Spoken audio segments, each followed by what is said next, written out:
Israel and Iran have crossed back into direct fire, and the shock is not only the missiles, the real rupture is between Washington and Jerusalem. Trump told Netanyahu to hold back. Netanyahu struck anyway. Iran had fired missiles at Israel after the Beirut attack. Israel answered inside Iran. Oil jumped. Gulf markets shook. U.S. bases were threatened. And now the world is asking one brutal question that could define the next war. Is Trump controlling this crisis, or is Netanyahu forcing his hand? This is the moment where the story stops being just another Middle East escalation and becomes a test of power, not military power alone. Political power, diplomatic power, personal power between two leaders who both believe they understand pressure better than anyone else. Trump wants to say he is the man who can end wars. Netanyahu wants to show that no American president, not even Trump, can tell Israel when to strike and when to sit still.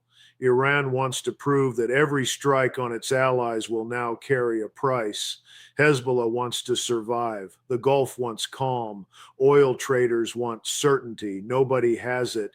That is why this crisis matters. A missile exchange can be dangerous, but a missile exchange during a fragile negotiation is more dangerous. A strike can damage a base, but a strike that destroys trust between allies can damage an entire strategy. And that is what happened here. Trump had been pushing for restraint because Washington believed a deal with Iran was within reach.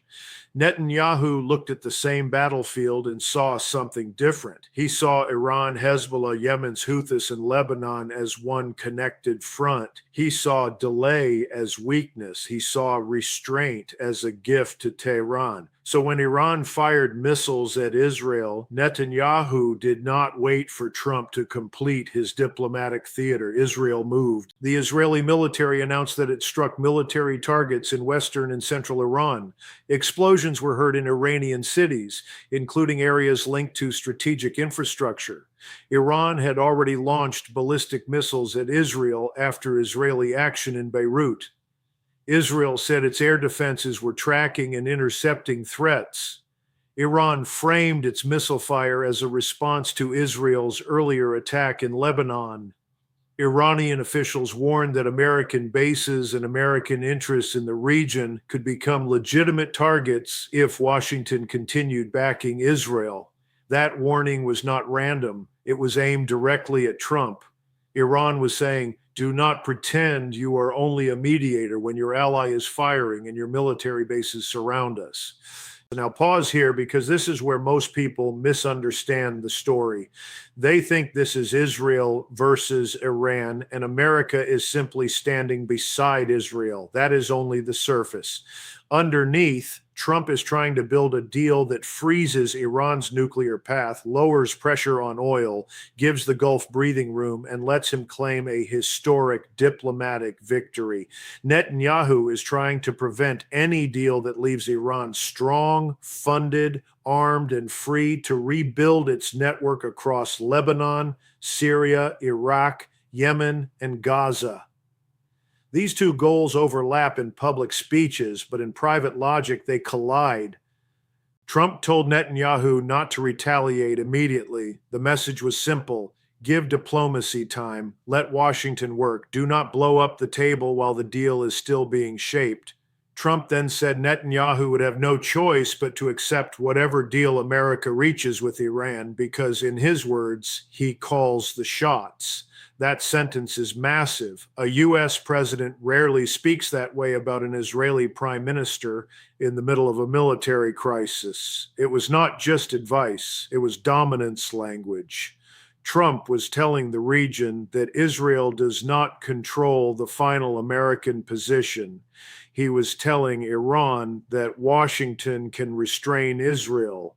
He was telling Netanyahu that the leash still exists. Then Israel struck Iran anyway. That is the twist. That is the insult. That is the power struggle. It does not mean Israel has broken with America. It does not mean Trump will abandon Israel, but it does mean Netanyahu is testing the boundary. He is asking a dangerous question without saying it out loud. If Israel acts first, will Trump punish Israel, or will Trump defend Israel because Iran will react? That is how smaller allies can sometimes drag bigger powers toward decisions they did not want to make. They create facts on the ground, then force the superpower to respond to those facts. For Netanyahu, this is not new. His entire political life has been built on the claim that he sees threats earlier than everyone else. Iran is not just another foreign policy problem for him. Iran is the organizing principle of his security worldview. He has spent years arguing that Tehran uses negotiations as cover, proxies as shields, and time as a weapon. In his mind, every pause gives Iran room to adapt. Every diplomatic meeting gives Iran legitimacy. Every sanction discussion becomes an opportunity for Tehran to demand relief while its allies keep firing. So when Trump says, wait, Netanyahu hears something else, he hears let Iran regroup. For Trump, the calculation is different. Trump wants visible control. He wants the image of the commander who can call Netanyahu, speak to Iran, manage the Gulf, calm oil, and still look strong. His political brand depends on the idea that chaos bends when he enters the room, but this crisis exposes the weakness of that brand. The Middle East does not obey slogans. It obeys incentives, fear, revenge, religion, geography, and survival. A phone call can slow a strike. It cannot erase why that strike was planned in the first place. Iran understands this. Tehran knows that Washington and Jerusalem are not identical. They are close, but not identical. Iran's strategy is to widen that gap. That is why Iranian officials threaten U.S. bases while also keeping the door open to negotiations. That is not confusion. That is pressure. Iran wants Trump to believe Netanyahu is the obstacle. Iran wants Gulf leaders to fear a regional oil shock. Iran wants Europe and Asia to panic about energy routes. Iran wants the world to ask whether Israel is sabotaging diplomacy. The more that question spreads, the more leverage Iran gains at the negotiating table. But Iran is also taking a serious risk. Launching ballistic missiles at Israel changes the temperature instantly. Even if many missiles are intercepted, the political effect is huge. The Israeli public sees direct Iranian fire. Israeli generals see a window to hit deeper targets. Netanyahu's rivals cannot easily accuse him of overreacting when Iranian missiles are already in the sky. And Trump, who wanted restraint, now has to speak as if Israel's security is non-negotiable. Iran may think it is raising the cost for Israel, but it may also be giving Netanyahu the exact justification he needs. Then there is Lebanon. This crisis did not appear from nowhere. Israel's actions in Beirut and southern Lebanon are tied to Hezbollah, and Hezbollah is tied to Iran. Trump had been pushing Israel to reduce strikes in Lebanon because those strikes were threatening the wider Iran channel. The U.S. State Department had helped shape language around a ceasefire arrangement involving Israel and Lebanon, with Hezbollah's presence in the south sitting at the heart of the problem. But ceasefires in this region can exist on paper while fire continues in reality. When Hezbollah remains armed, Israel says the threat remains. When Israel keeps striking, Iran says diplomacy is impossible. That circle is how wars restart. The Gulf states are watching with deep anxiety. Saudi Arabia, the United Arab Emirates, Qatar, Kuwait, Bahrain, and Oman do not want a full regional war. They have too much infrastructure exposed, too much energy shipping at risk, and too much economic ambition tied to stability. Oil prices move sharply because markets understand one thing. If Iran and Israel enter another direct cycle, the Strait of Hormuz becomes the center of global fear again. It does not even need to be closed. It only needs to look vulnerable. Insurance rates rise, shipping becomes nervous, energy traders price in danger, inflation fears return. and suddenly a missile in the Middle East becomes a grocery bill in America. That is why this story hits Washington so hard. Trump is not only managing foreign policy, he is managing gasoline prices, stock market psychology, defense commitments, and his own political promise that he can make the world respect America. If oil stays high, Americans feel it. If U.S. bases are attacked, American soldiers are at risk. If Israel ignores Trump and then needs U.S. support, Trump faces a humiliation trap. He either looks weak by being ignored or he looks trapped by backing a move he tried to stop. Now look at Netanyahu's domestic position. He is not operating in a vacuum. Israeli politics is ruthless during security crises. If he appears too soft, the right attacks him. If he appears too dependent on Washington, rivals say he surrendered sovereignty. If he strikes, he risks escalation. If he waits, he risks being accused of fear. So Netanyahu often chooses action because action creates control, or at least the appearance of control. He can stand before his public and say Israel will not wait for permission to defend itself. That line is powerful in Israel, but it is explosive in Washington when the American president is trying to negotiate. Trump's pressure on Netanyahu is also not only about Iran, it is about status. Trump does not like being contradicted publicly. He does not like allies acting as if they can use American power while ignoring American instructions. When he says he calls the shots, he is not simply making a policy statement. He is protecting his image as the central actor. Netanyahu's strike challenges that image.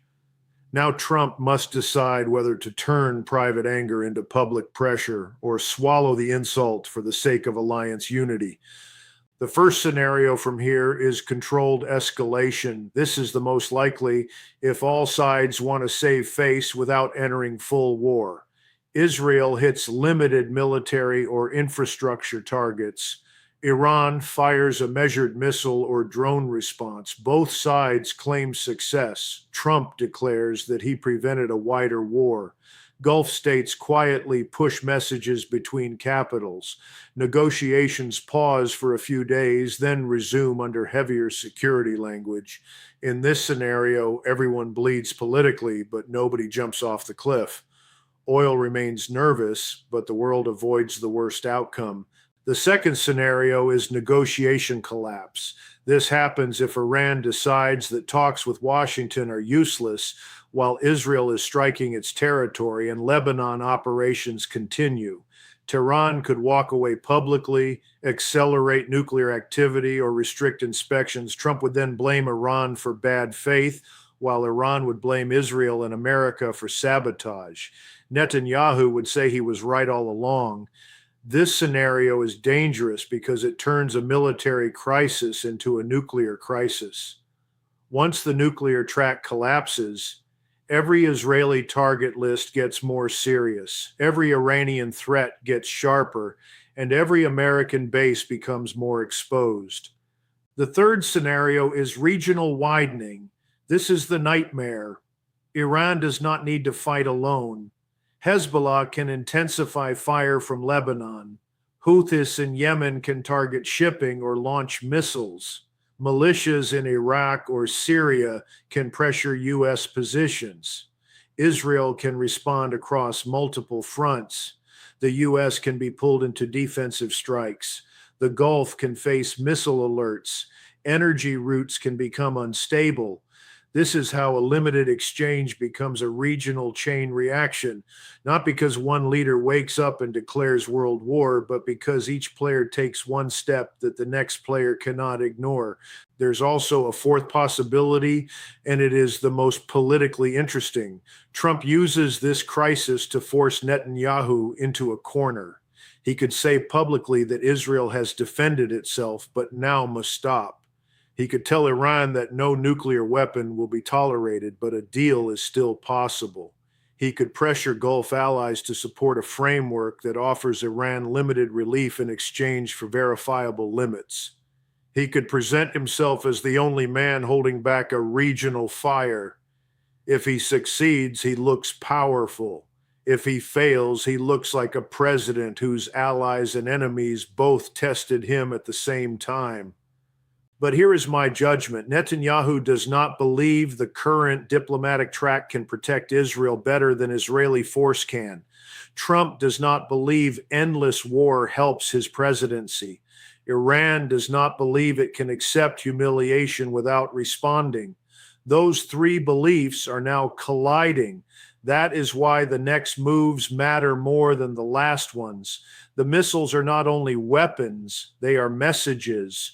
Israel's message is, we will strike even when Washington asks us to wait. Iran's message is, your allies and your bases are part of the same battlefield. Trump's message is, I still control the deal.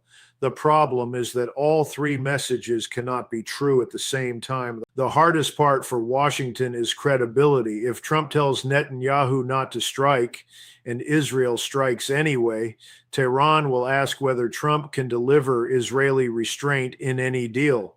If Trump promises Israel that Iran will be contained, Netanyahu will ask whether Iran can be trusted while its partners keep fighting. If Trump tells the American people he is preventing war, they will ask why missiles keep flying. Credibility is not built through slogans.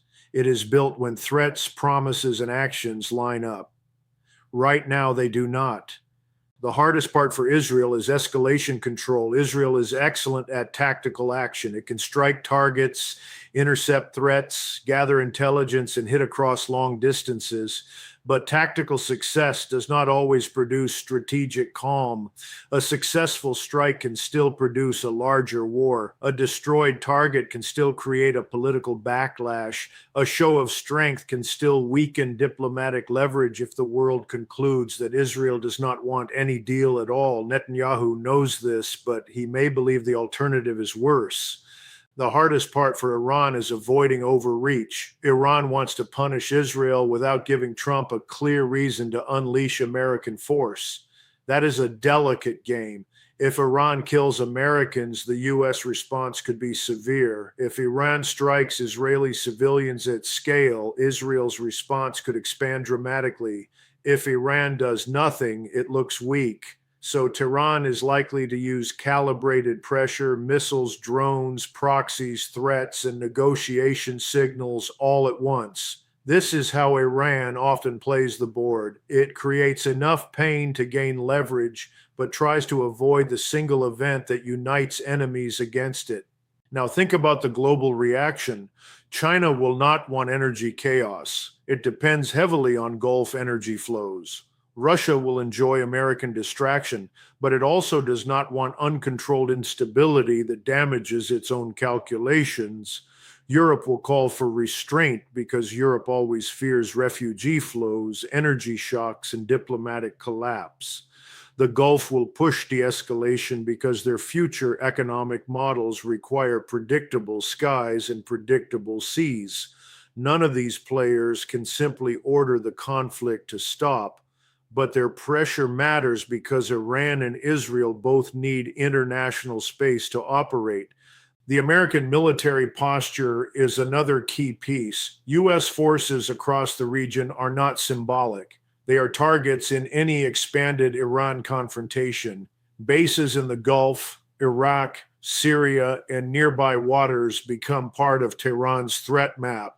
That means every American commander is now thinking about air defense, evacuation routes, force protection, and rules of engagement. When politicians talk about restraint, soldiers still prepare for incoming fire. That is the reality of this crisis. Diplomacy may be speaking, but the military is not sleeping. Oil is the other battlefield. The market reaction is not just financial noise, it is a real-time measurement of fear. When prices jump after strikes, it means traders believe the conflict could affect production, shipping, or both. A strike on military targets is one thing, a strike near energy infrastructure is another. Once energy assets enter the conversation, the crisis becomes global instantly. America, China, India, Europe, Japan, and the Gulf all feel it. That is why energy infrastructure is so dangerous as a target. It turns a regional war into a worldwide economic event. So, what should viewers watch now? Watch Trump's language. If he says Israel has the right to defend itself and stops there, he is giving Netanyahu room. If he says now is the time to stop, he is drawing a line. If he says Iran must return to the table, he is still prioritizing the deal. If he says all options are on the table, the crisis is moving toward military pressure. Watch Netanyahu's language too. If he talks about limited objectives, he wants containment. If he talks about historic threats and existential danger, prepare for more strikes. Watch Iran's response. If Tehran uses proxies, it wants deniability. If Tehran fires directly again, it is raising the stakes. And watch the Gulf. Quiet diplomacy from Gulf capitals may become the bridge that prevents disaster. The Gulf states have channels, money, geography, and urgency. They cannot force Iran to surrender. They cannot force Israel to stop, but they can help create a path where everyone claims victory while stepping back from the edge. In the Middle East, that kind of face saving is not weakness. It is often the only way wars pause. Now, let me be direct. This crisis is not only about who fired first. That question matters, but it is too small.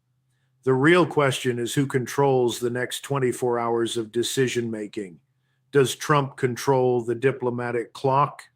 Does Netanyahu control the military tempo? Does Iran control the escalation ladder? Or does the crisis itself now control all of them? That is what makes this moment so dangerous. Leaders like to believe they are using events. Sometimes events start using them. Professor Dominion's view is this: Netanyahu is gambling that force will shape the negotiations before the negotiations shape Israel. Trump is gambling that personal pressure and deal-making can restrain both Israel and Iran. Iran is gambling that calibrated retaliation can raise its price without triggering a crushing response. All three gambles can fail.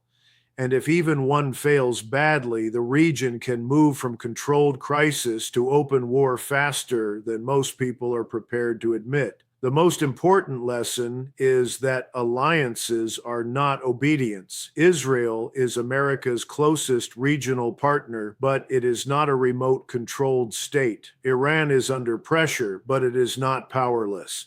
Trump is president of the United States, but even American power has limits when allies, enemies, markets, and missiles all move at once. This is why the phrase, "I call the shots," may become the defining line of this crisis, because the world is now watching to see whether that is true. If Trump truly calls the shots, he must stop the spiral, protect Israel, keep Iran at the table, calm the Gulf, and prevent American forces from being dragged deeper into the fire.